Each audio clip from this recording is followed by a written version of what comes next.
देखो, बांग्लादेश में एक दलित नौजवान को कैसे जला दिया गया।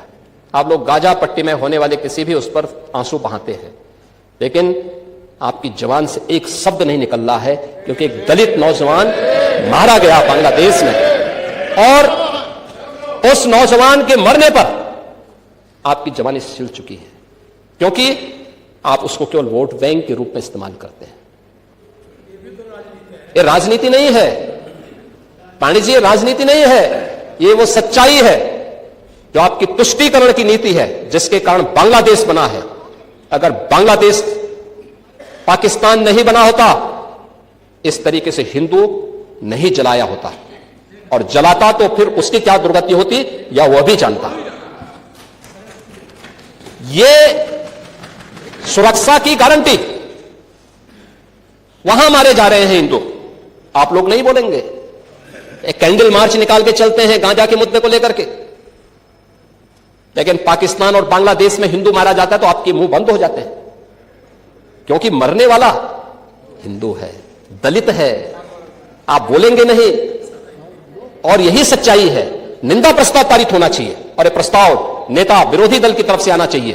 इस घटना की हम भर्त्सना करते हैं और बांग्लादेश सरकार को इस बात की चेतावनी देता हूं, और इसीलिए हम कह रहे हैं नोट करना, ये चीजें होनी चाहिए, और हमारा भी प्रयास होना चाहिए। जब बांग्लादेशी को यहां से निकालेंगे और रोहिंग्या को यहां से बाहर का रास्ता दिखाएंगे, तो उनके समर्थन में मत आना, क्योंकि उनमें से बहुत सारे लोगों के वोट आपने बनवाए हैं, उनके बहुत सारे लोगों के लिए आधार भी बनवाने का पाप किया है आप लोगों ने। इसलिए इन चीजों को ध्यान में रखना, और एक एक चीज की स्क्रीनिंग होगी, बहुत प्रभावी कार्रवाई करेंगे। हमारे ही देश में रह करके ही हमारे लोगों के खिलाफ अपराध, और वहां पे निर्दोष हिंदुओं पर अत्याचार करोगे, निर्दोष सिखों पे अत्याचार करोगे, यह स्वीकार्य नहीं हो सकता है। और यही आप करते हैं कि किसानों के बारे में भी आपका आचरण यही है। कल देखे शाही जी ने चौधरी चरण सिंह सीड पार्क का भी जमीन आवंटन का काम प्रारंभ कर दिया। अच्छा, किसान को अच्छा बीज मिले, अच्छी तकनीक मिले, कम लागत में ज्यादा उत्पादन। आपके समय में क्या होता था? लागत ज्यादा थी, उत्पादन कम था, बाजार नहीं था, किसान तबाह था, परेशान था, बिचौलियों के द्वारा लाभ ले लिया जाता था। आज किसान सुरक्षित है, किसान को योजनाओं का लाभ मिल रहा है। और कल चौधरी साहब के नाम पर कार्यक्रम था, और इन सभी मान्य सदस्यों ने गन्ना मूल्य के बारे में कहा, हम लोगों ने दिया, लगातार दे रहा। यूपी आज के दिन पर देश के अंदर गन्ना उत्पादन का नंबर 1 का राज्य है। आपके समय में चीनी मिलें बिकती थी, बंद होती थी, वर्षों का गन्ना मूल्य बकाया रहता था, किसान तरसता था। अब यह स्थिति नहीं है। अब अन्नदाता किसान हमारे लिए वोट नहीं, वह सम्मान का पात्र है। आज उसको नए तकनीक के साथ आच्छादित किया जा रहा है। 22 लाख हेक्टेयर से अधिक भूमि को सिंचाई की सुविधा दी गई है।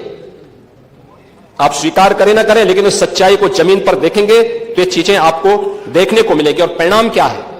परिणाम है जो आपने 8% किसान विकास की दर रखी थी, कृषि विकास की दर, अभी बढ़कर के 18% पहुंच चुकी है यूपी की कृषि विकास दर। ये प्रियंका गांधी जी को भी याद रखना चाहिए, चाहे आपका भूतकाल हो, चाहे आपका वर्तमान हो, आप सब लोग, चाहे ईवीएम हो या चाहे कागज पे लिखा हो, जब आप लोगों के चरित्र में जो है किसी तरह की मर्यादा नहीं है। नहीं हूं, जनता की प्रतिनिधि हूं, कलाकार तो नहीं हूं। इसीलिए मैं भी सदन के सामने कुछ तथ्य रखना चाहती हूं, लेकिन सिर्फ तथ्य के रूप में रखना चाहती हूं।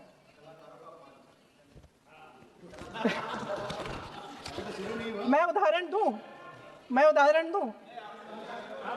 दे देती हूँ। सर मांग रहे हैं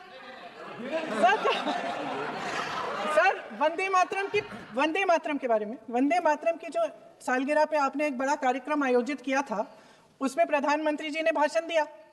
उसमें उन्होंने कहा कि 1896 में पहली बार गुरुदेव रविंद्रनाथ टैगोर ने ये गीत एक अधिवेशन में गाया।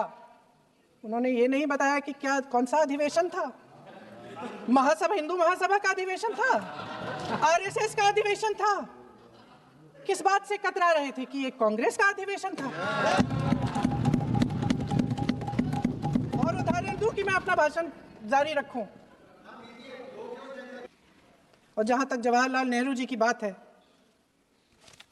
जितनी देर हमारे प्रधानमंत्री, देश के प्रधानमंत्री रहे हैं, 12 साल हो गए हैं, लगभग उतने ही सालों के लिए जवाहरलाल नेहरू जी जेल में रहे। किस लिए? इस देश की आज़ादी के लिए। उसके बाद 17 साल के लिए प्रधानमंत्री रहे।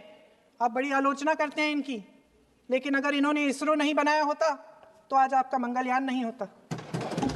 अगर DRDO नहीं बनाया होता तो तेजस नहीं बनता। अगर IIT और IIM नहीं बनाए होते तो हम आज IT में आगे नहीं होते।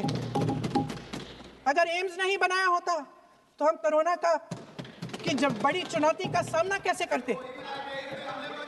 हाँ, इसका मतलब है इस मुद्दे का जवाब नहीं है आपके पास। अगर इन्होंने BHEL, गेल, सेल, भाखड़ा नंगल ये सब नहीं बनाया होता जो आप सब बेच रहे हैं, तो ये विकसित भारत कैसे बनता? पंडित जवाहरलाल नेहरू इस देश के लिए जिए। सुन लीजिए, पंडित जवाहरलाल नेहरू इस देश के लिए जिए और देश की सेवा करते करते उन्होंने दम तोड़ा। फिर भी सुन लीजिए, मेरी एक सलाह ले लीजिए। सर, मैं आपके माध्यम से आपके माध्यम से एक सलाह दे देती हूँ। हमारे प्रधानमंत्री महोदय 12 सालों से इस सदन में हैं, मैं मात्र 12 महीनों से हूँ। फिर भी छोटी सी सलाह है।